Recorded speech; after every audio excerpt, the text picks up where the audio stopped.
आइए जानते हैं आज की कुछ अंतर्राष्ट्रीय खबरों को। पहले एक नजर आज की हेडलाइंस पर। कृषि सुधार के तीनों कानूनों को समाप्त करने की मांग पर अड़े किसान नेता।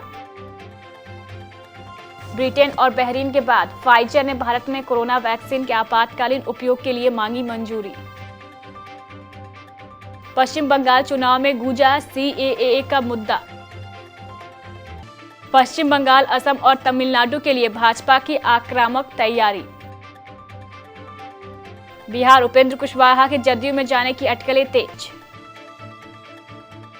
सुपर सैनिक विकसित करने के लिए मानव परीक्षण में जुटा चीन। रूस में कोविड से बचाव के लिए टीकाकरण अभियान शुरू, सबसे पहले इन लोगों को लगेगा टीका। झील मेहता ने बोल्ड तस्वीर से उड़ाए होश। आदित्य और श्वेता की शादी के बाद उदित नारायण ने बहू को लेकर कही बात। और ऑस्ट्रेलियाई टीम को लगा तगड़ा झटका। किसान संगठनों और सरकार के बीच कल शनिवार को 5वें दौर की वार्ता हाँ या ना पर अटक कर बेनतीजा समाप्त हो गई। पिछली वार्ता में बनी सहमियत के बिंदुओं को भी किसान नेताओं ने नकार दिया। वे कृषि सुधार के तीनों कानूनों को समाप्त करने की अपनी मांग पर अड़े रहे। वार्ता शुरू होने के साथ ही किसानों का रुख कड़ा हो गया था।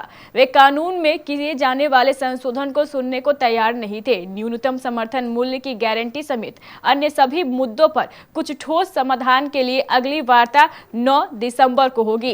कृषि मंत्री नरेंद्र तोमर ने कहा है कि बैठक में किसान यूनियनों की तरफ से कुछ विषयों पर स्पष्टता से सुझाव नहीं आ सके।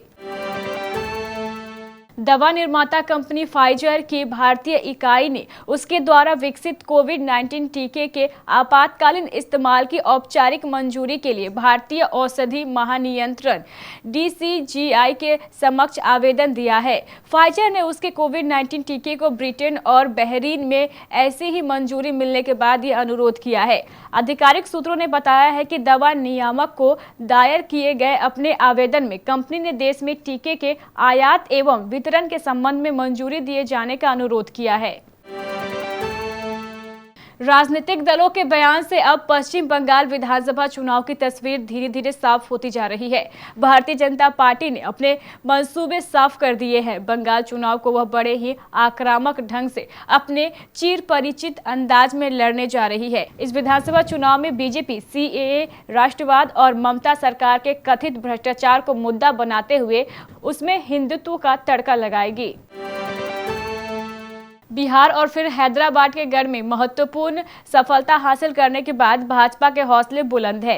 पार्टी आक्रामक तेवर के साथ पश्चिम और असम की चुनावी तैयारी में जुट गई है। तमिलनाडु में पार्टी फिल्म अभिनेता रजनीकांत की राजनीतिक तैयारियों पर नजर रखे हुए है। भाजपा अगले माह वहां की रणनीति को अंतिम रूप देगी। हालांकि वह अन्ना मुंद्रक के साथ चुनाव लड़ने की तैयारी में है। विधानसभा चुनाव के बाद एक बार फिर प्रदेश में राजनीतिक हलचल है। दरअसल RLSP अध्यक्ष उपेंद्र कुशवाहा की जदयू में जाने की अटकलें तेज हो गई हैं। अटकलें तब से और तेज हो गई है जब उपेंद्र कुशवाहा ने बिहार के मुख्यमंत्री नीतीश कुमार से मुलाकात की थी। खबरों के मुताबिक जदयू में RLSP का विलय भी किया जा सकता है।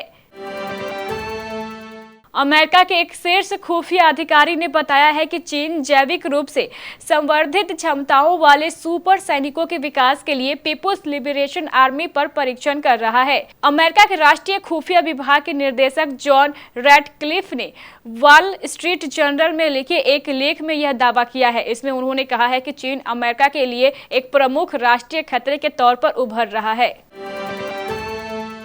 राष्ट्रपति व्लादिमीर पुतिन के आदेश देने के 3 दिन के भीतर शनिवार को रूस में कोविड-19 महामारी से बचाव के लिए सार्वजनिक टीकाकरण अभियान शुरू हो गया।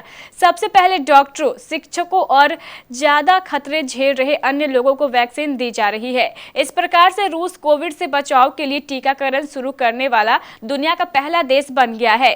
पुतिन ने देश में कोरोना संक्रमण के मामलों में भारी बढ़ोतरी को देखते हुए जल्द टीकाकरण शुरू करने का आदेश दिया था।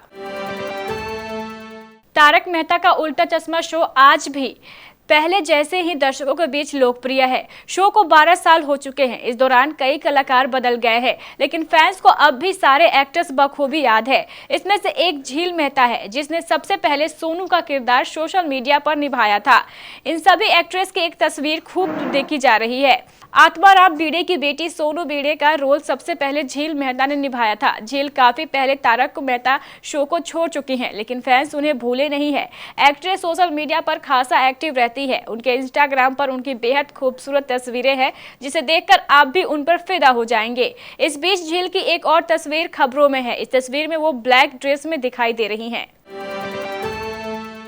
उदित नारायण के बेटे आदित्य नारायण ने 1 दिसंबर को अपनी long time girlfriend Shweta Agarwal से शादी की है। शादी की फोटो सोशल मीडिया पर खूब वायरल हुई है। उदित नारायण इस शादी में अपने सारे दोस्तों को बुलाना चाहते थे, लेकिन कोविड की वजह से ऐसा नहीं हो पाया। हालांकि उनका कहना है कि जब सिचुएशन ठीक हो जाएगी तब वह सारे दोस्तों को इन्वाइट करेंगे। अब शादी के बाद उदित नारायण ने एक इंटरव्यू में आदित्य और श्वेता के लिव इन रिलेशनशिप का खुलासा किया है। इसके अलावा उन्होंने अपनी बहू श्वेता के बारे में भी बात की। उदित ने स्पॉट बॉय को दिए इंटरव्यू में बहू को लेकर कहा है कि वह बहुत ही प्यारी है, कम बात करती हैं और जब बोलती हैं तो हम बहुत ध्यान से उनकी आवाज सुनते हैं।